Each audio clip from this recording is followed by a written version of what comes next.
Machine কই পাওয়া যাবে রে? মেশিন, কি এর মেশিন? টাকা গুণনের মেশিন কই পাওয়া যাবে? যত টাকা লাগে কিনবো।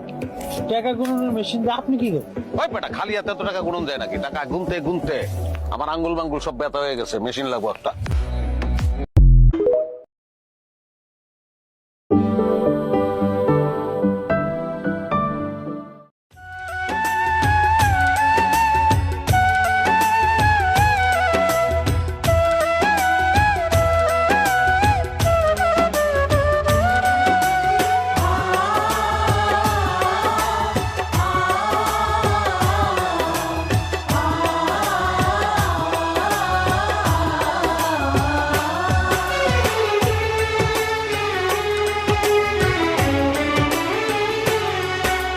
হাসির পরে কান্না, কান্নার পরে হাসি।